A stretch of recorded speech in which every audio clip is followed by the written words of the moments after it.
Hello. Hi, everyone. Thanks for coming. I'm so glad to see you all here. My name is Giovanna Scorsone. I'm the Education and Public Engagement Manager here at the Aga Khan Museum. I'm so glad you were able to swim through traffic today and make it to the museum. And today we're going to talk to hear our finale of our Changemakers talk with Canadian contemporary artist Meera Sethi. Through her work, she explores juxtapositions of culture, place, and history, telling stories about settler, migrant, diasporic, and hybrid experiences using the clothing language of South Asia. For a museum that's focused on pluralism and diversity and connected cultures, we're really happy to host this talk, Finding Ourselves in Our Clothes. We're very fortunate to live in a city that celebrates identity in many ways, and we acknowledge that this city and this land, known as Toronto, is a place of millennia worth of culture.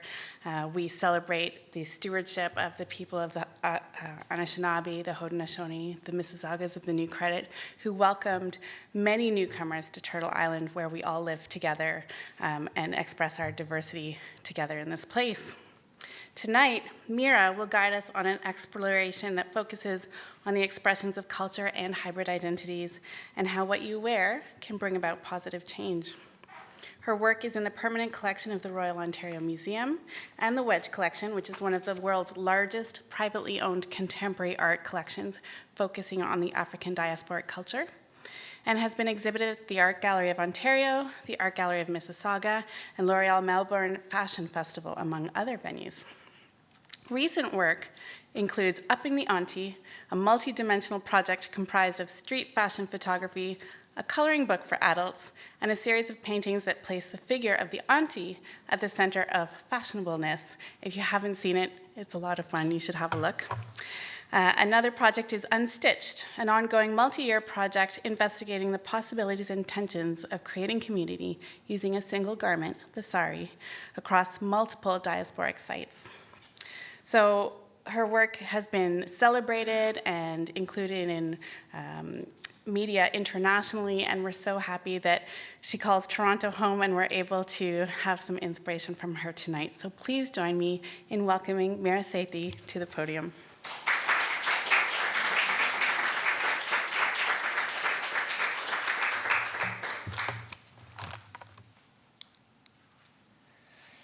So thank you all for coming here tonight with the rain and the Raptors game. It's really nice to see so many people in the audience.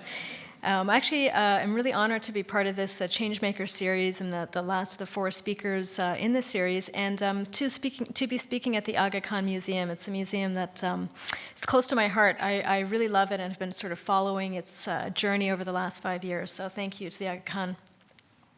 So I'm just going to jump right into my talk, and hopefully we're going to have a good amount of time at the end for a conversation. There is a girl, 12, maybe 13, around puberty. She asks to stay after school to make her presentation to her Greek immigrant teacher, the only one who she feels genuinely cares and understands in all the years of school. This girl acts as a tour guide, translating her foreigner experience for a somewhat foreign eye. Before presenting, she quickly heads to the girls' bathroom and enters a stall, making as little noise as possible. With stealth, she changes into a salwar kameez and runs back to the relative safety of her empty classroom for fear of someone seeing her and calling her out, telling her to go back home. In the room are strung up large Bristol board-sized handmade drawings of the Taj Mahal, the Red Fort, and Qutb Minar, all places she has visited in her distant but precious birth country of India. She begins her presentation, spreading her arms out like the wings of an Air India Boeing 747. Welcome to New Delhi. The temperature here is 42 degrees Celsius. In my talk today, I will share my practice with you and address the role that clothing and migration has played in shaping my work. While there are many ways to speak about what I do, I would like to take this opportunity to extend an invitation into a tender inner world that paved the way for an outer expression and its concerns, emotional, political, spiritual, intellectual, and aesthetic. The work I will show is not in chronological order. Some is older, some is in process, some is about representation, and some purposely moves beyond it. Garments are a powerful means of understanding the bodies they cover, celebrate, and expose. This is how I have approached much of my work. I am interested in clothing, textile, fabric. I think of these as metaphor, as expression, as labor, as repository. I think of the impact of shame and shaming, of dress and the bodies that recoil underneath. I think about migration and the surprise, the inconvenience, the joy of reinventing our wardrobes and our lives as we move. I think also about who gets to wear what and when and how, and who doesn't. I do this through drawing, painting, photography, soft sculpture, and performance. There is a girl, maybe 4 or 5. She makes a drawing, a self-portrait that confuses some viewers and appears natural to others, perhaps to her own immigrant self. The arms are brown, the face is white, the clothes are handmade by her mother. She gestures at a tentative belonging to a hybridity that she silently feels in her body, but has no words for yet, just pictures. I was looking at the worn body from a very young age. In this drawing, I took the care to articulate the repetition and pattern on my romper, coordinating it with my hair ribbon. It's the same care that my mother took to sew this outfit and send me off to school. Before she passed away when I was 8, she frequently made, altered, or embellished my clothes. One of the 3 jobs she had shortly after arriving in Toronto in November 1976 from New Delhi was at a Singer sewing machine store. This early interest in clothing continued. In elementary and high school, clothing provided an anchor for an emergent sense of self. It was a site of creative exploration and fragile pride.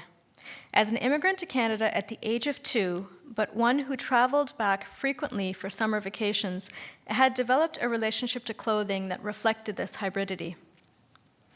My background and early interest in the creative field was through graphic design, typography, and street art. I often looked at signage, created logos, and thought about poster design. These became very strong early influences in my practice. Stylistically, this led to an interest in strong and sharp lines and flat areas of color within a representational practice. Using acrylic paint, I maintain or intensify the smoothness of the surface and create sharp lines and strong edges that emphasize flatness. It has been important to me, for me to speak with such directness and accessibility of visual language, much like signage. This has been an effective way to address issues of representation or lack of, which have been central to my early painting work. There is a teenager in grade 9. She has just entered a new school for the 5th time and found no friends in the hallways on lunch breaks other than her Walkman. Instead, she has decided to adopt an identity that lets her in on some weekends through secret brown house parties in unsuspecting family homes where the DJs spin Shabba and Jazzy B. She wears an oversized jean jacket with cut-off sleeves on which she has painted a large dhol player with words to identify her Punjabi roots. Halfway through the night, she is asked, threatened, in fact, to take it off as it apparently appropriates suburban gang iconography to which she doesn't belong. Between the paint, the design aesthetic, and the enduring need for the representation of hybrid South Asian identities like mine, I created a series of large works on paper called Furangi Rang Barangi, the images I'm showing right now. It started with one, it sold. I made another, it sold. Selling is not everything, but this was a huge boost to my early work. I continued. The series of works, 16 in total, filled a gaping hole that I believe in many ways has now been filled, this hole of has now been filled to a much greater degree, this hole of representation. And there are edges to the representation, so there still are gaping holes, but maybe not the same ones that were there before. Filled a gaping hole of recognition of being seen as beautiful, as complex, as diasporic. I did not set out to challenge anything. I painted what I knew and I wished to see, which provided challenge enough. There is an adolescent, maybe 18. She is in high school when she begins to explore her sexuality, her femininity, only on certain days. She has a favorite red top with a zipper that runs all the way down. She pairs it with silky black pants with an elasticized waist.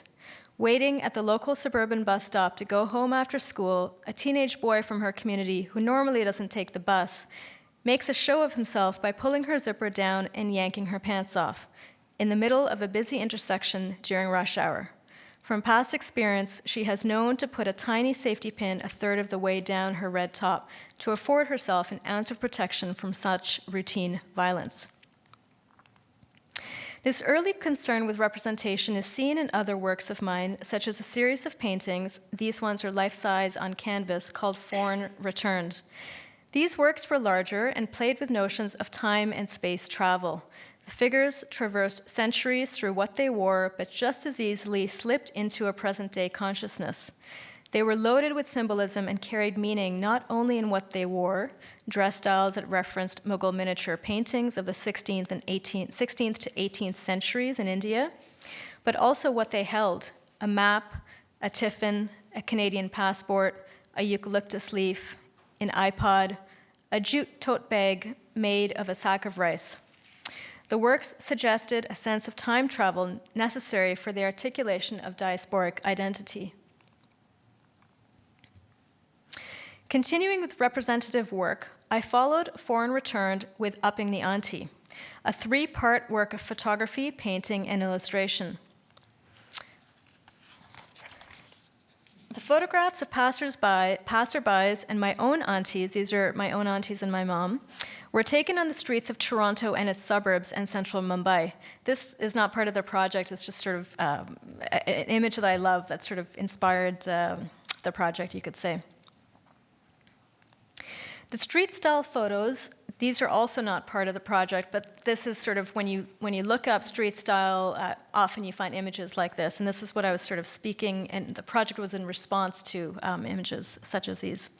The street-style photos led to a series of life-size acrylic and mixed media paintings on canvas with textile embellishments and a coloring book as a way to actively engage people in the project. So this is also not part of my project. You might have heard about advanced style. So often style blogs are sort of, a particular sort of group of people, and then there is also this very popular sort of style blog for older women called Advanced Style. Again, it really left out a large group of people, so that was something I was thinking about. In this work, so these are part of the project. In this work, I was reflecting on my diasporic location and the community structures that supported my understanding of lived culture, my aunties. I was looking at a lot of street-style blogs and noticing the uniformity of what I saw. My aunties would never have been featured. They were too much for the camera. Aunties as an identity played a crucial role in creating a feeling of home and safety, and they did this in saris, salwar kameez, ridas, skirts, and outfits that hybridized dress in form and function. It was their thing, and it had barely been noticed, let alone celebrated. Through this project, I was looking to understand what is fashionable and where we get this understanding from, largely from media, blogs, TV, news. And the fashionable in this part of the world anyways, actually almost globally, are mostly white, rich, thin, young, Western, never aunties, never my aunties. In Upping the Ante, I was not interested in visual ambiguity. In scale and style, I wanted the figure to jump off the surface, making you feel her presence. I took references from the clothing of the women I met on the street, my mother and my aunts. The project was a celebration of nurturance, of age, of community, and the remaking of traditions and styles of dress and bodies that are aging. So these are those are some examples, the slides before this, of the photos, street-style photos that were part of the project, and then these are the paintings, some examples of the paintings that were part of the project.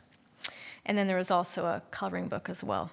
When I showed these works in the summer of 2016 in Toronto, I had a very diverse audience. Young people brought their mothers, their aunts. Aunties said to me that they had never seen themselves reflected, celebrated, and seen in this way before. There was a moment of recognition which made the project worthwhile. So these are actually quite large. They're sort of my height all the way down. So they really have a strong presence. And there's textile embellishments sort of worked into the canvas. So there's parts where there's actually fabric or sequins or things like that on the canvas in addition to the paint. There is a girl, maybe 15. She is in a new high school, lonely and desperate for friends.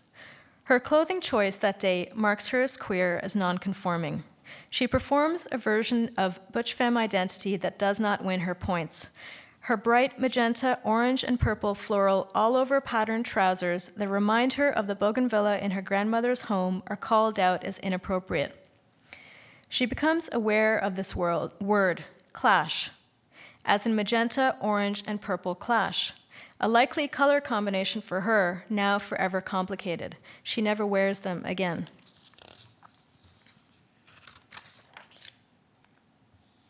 And that's the cover of the coloring book. I actually only have one of these left, and I will be sort of putting this up for auction on my Instagram soon as a fundraiser for organizations working with missing and murdered Indigenous women, or the working with the history of that. And so if you're interested in a coloring book, that's a great way to get your hands on the very last one. In Begum, Urdu for Queen, I worked with themes of play, dress, excess, and queer of color femme fashion worn by men, trans, non-binary, or gender non-conforming people.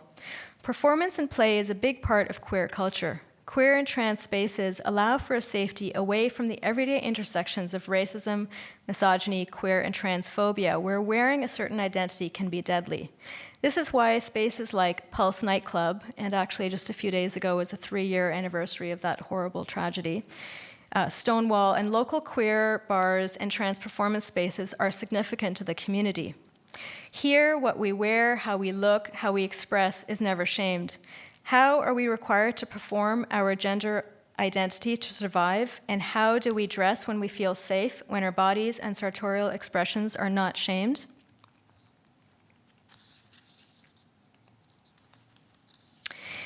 Leaving aside figurative representation, but still interested in the possibility of textile and color to speak about community, I created a 3-story mural in downtown Toronto.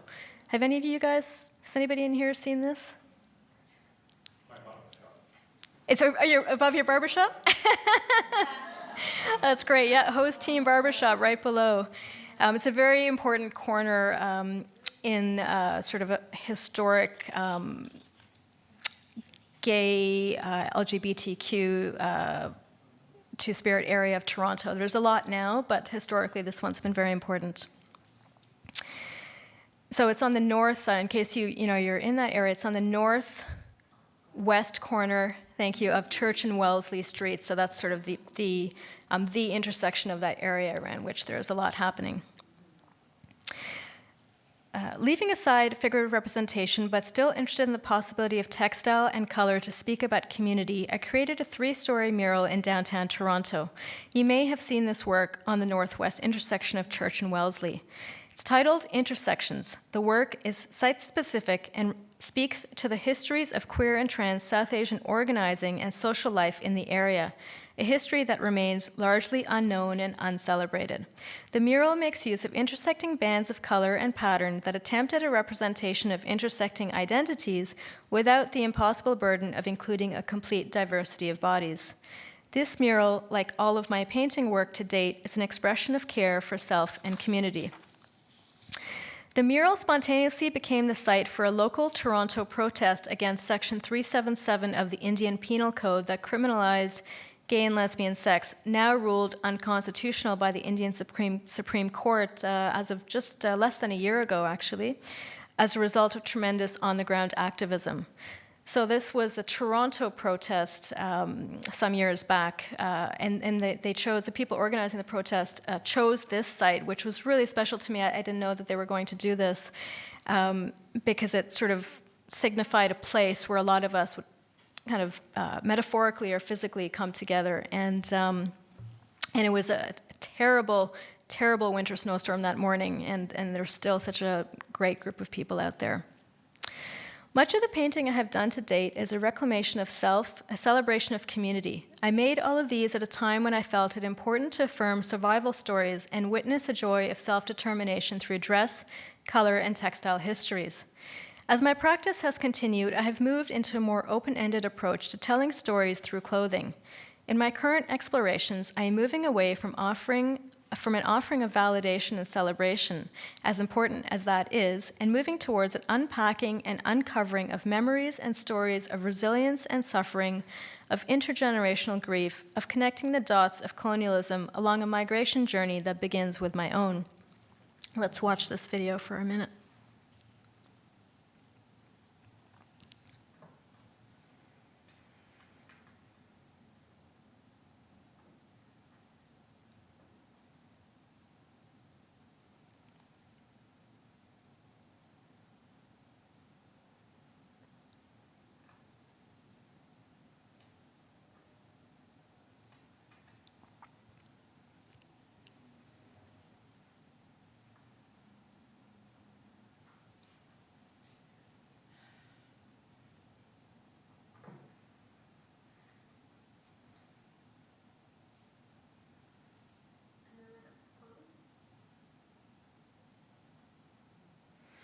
This is just a little made-at-home video of a project that I'm in the process of still making. So the coats that I'm going to speak about have not been exhibited yet. So all of the images that you're going to be seeing, are very much works in process. In doing this, in connecting the dots, I have currently shifted my attention to fiber. I am learning how to felt, embroider, and sew.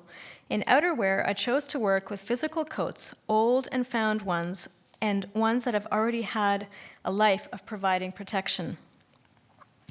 Through this work, I'm interested in recovery and decolonization work. I'm interested in the dreams, hopes, desires, solidarities, and complicities packed away, almost forgotten, sometimes deliberately through the journey of migration. I also ask how my presence here in Canada, a country that sees itself as benign, polite, liberal, and multicultural, harms First Nations, Inuit, and Métis. As an immigrant, I have had a host of privileges and have also struggled. I have longed for equality and human rights, yet as a settler, how does this particular search impinge on or eclipse Native and treaty rights? How can we work together within the framework of listening, unlearning, and solidarity? In outerwear, all of these questions matter. The question of the unprocessed grief of migration, the search for safety and grounding, the unpacking of nostalgia, the reaching towards justice, the violence of historic and contemporary colonialism, and the place of the wisdom of the body, the interconnection of all forms of life.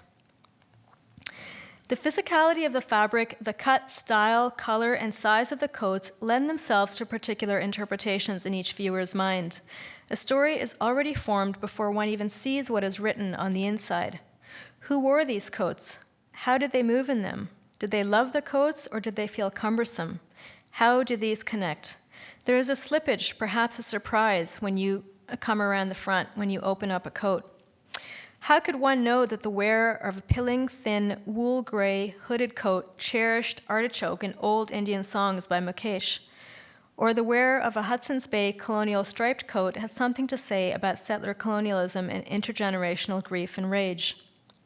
Through the course of this ongoing project, I have gone from sewing over the coat linings to tearing them out, embellishing them, and sewing them back in, to entirely relining the coats without the skill of a seamstress, but with a greater understanding of the role of coat linings as added layers of protection, aids in smooth movement, and aesthetic choices. I take the winter coat as is, old, worn, torn, musty, and open it up to see what it bears inside. Does it whisper intimate stories? Does it speak a sadness unspoken, forgotten?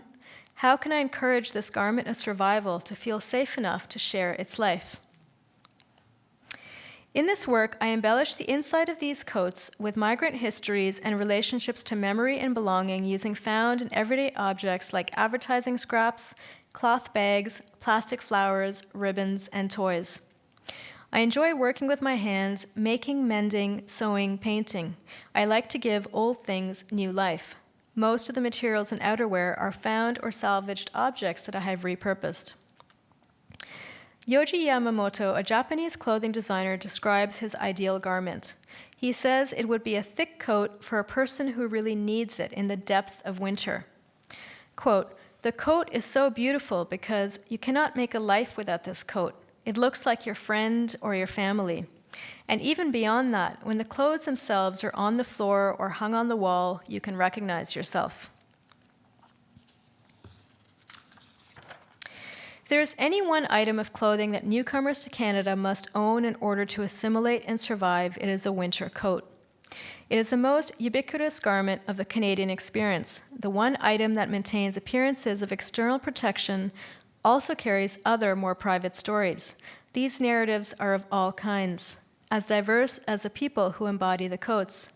Still, there are shared elements of leaving familiarity, hiding trauma, struggling to assimilate, uprooting from land, carrying colonial wounding, shattering from racism, negotiating nostalgia, etc.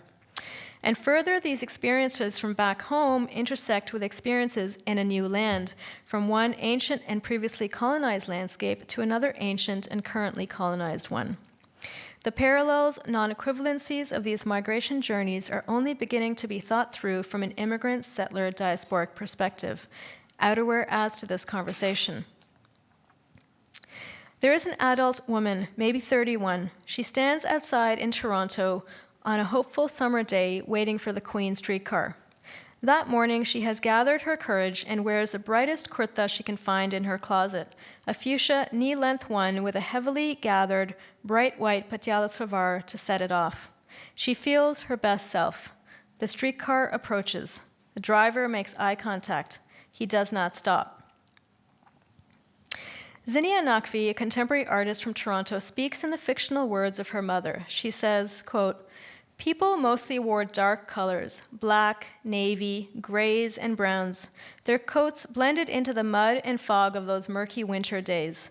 Even when summer came and the flowers in the parks all began to bloom, people still wore subdued colors. I thought, it must be rude to wear loud colors and stand out here." Grief and resilience are big themes in the Outerwear project. The coats are a way to acknowledge these stories, have them be seen, witnessed, affirmed, held, worn. There are layers of grief frozen and stuck in time, unseen, unprocessed, unacknowledged, and waiting to be undone. Stuck grief leads to stuck patterns, to survival, to destructive nostalgia, but not to thrival. Many of the stories are personal, but I believe have resonance for others. Some are about a double displacement over 2 to 3 generations from the partition of India, Pakistan, and Bangladesh to a migration out of India. There are body memories, there is shared pain, there is a release, a letting go, a heart knowing of a different, interconnected way forward. They are about the courage and magic of survival. They hold my father's plastic flowers that he has used to decorate the family home, perhaps as a reminder of the real flowers in his father's courtyard. There are my mother's old saris, the ones she has so generously offered for my work, that have turned into bougainvillea from my birth home. They are old trimmings and housewares, the ones that I found stuffed into a bag forgotten in a dark basement corner. They hold my grandmother's bangles and my sister's idea of the breath of trees. They hold images of queer desire and the racialization of bodies. They hold an old lover's coat.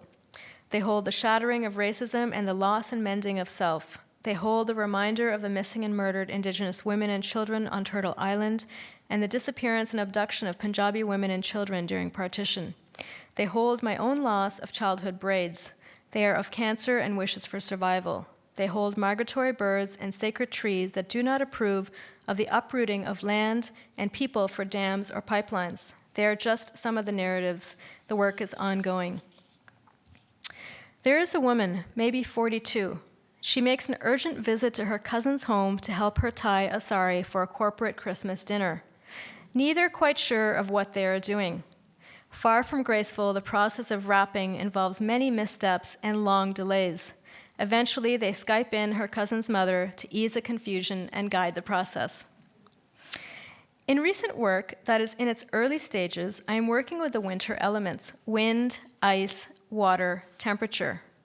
These are precursory works in which I am thinking about what lies locked in ice, in the material memory of cloth, and in the psychological and physical boundaries that define our limits. What does a physical and metaphorical shift from one climate to another look like? So let's watch 2 videos.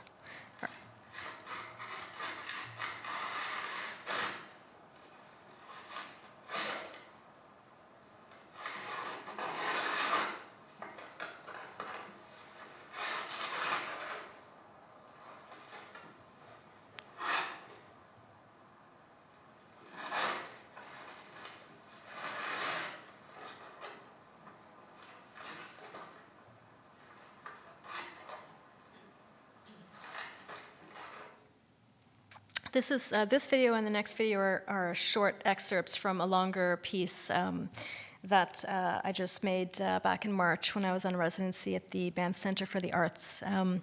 So they're sort of very, very new works. I read from an online science source. When water is in the solid, quote, when water is in the solid state of ice, the molecules bind with each other into a crystal structure from which none of them has the energy to escape. As the temperature rises, the molecules gain vibrational energy and freedom of movement. At a critical point, they can break free of the electrostatic forces that bind them into a crystalline structure and move around more freely in the liquid state. You know this critical point well, since it's the melting point at 32 degrees Fahrenheit, 0 degrees Celsius. Let's watch the next video.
If you think wearing a sari is difficult, try wearing a frozen one.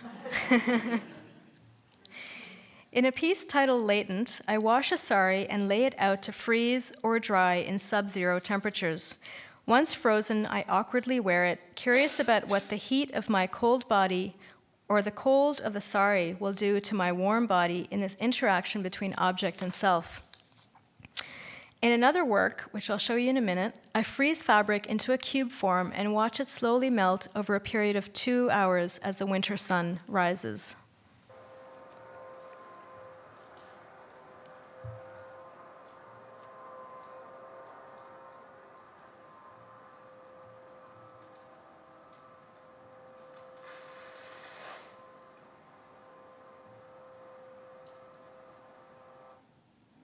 So I froze this, which is just cotton and water or ice, and watched it go from a fully formed cube to a flat piece of cloth on the ground over just over 2 hours as the sun was coming up.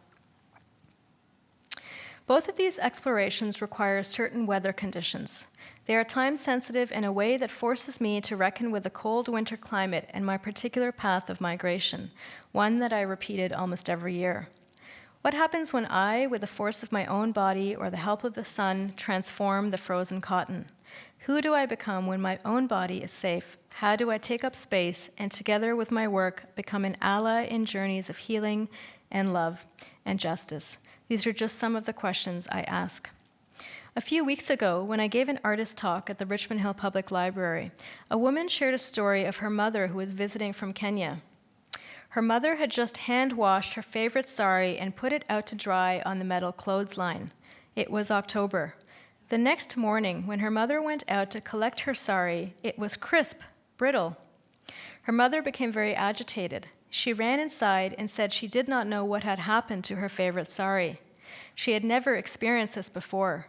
Her daughter went back out with her to have a look and explained that here in Canada, her sari had frozen.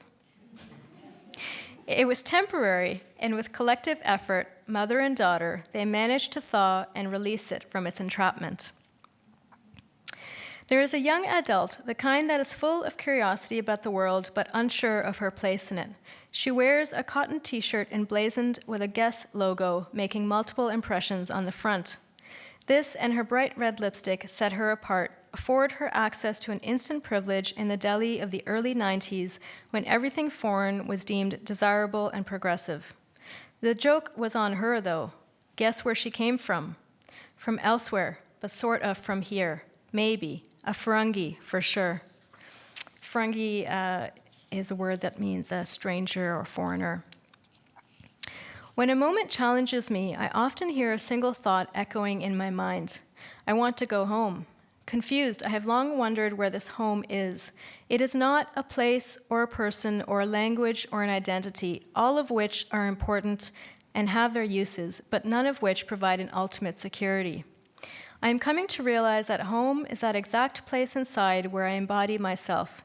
It is a practice of returning to my body, my materiality, through which I can do the work of life. There is no guesswork to this home. While I've used personal experiences to frame this talk, what I'm interested in is making connections between the micro of our clothing choices and the macro of the institutional and power frameworks within which these are worn. Sometimes clothing can be oppositional, resistant, disruptive, a labor that produces an unease and makes another suitably uncomfortable.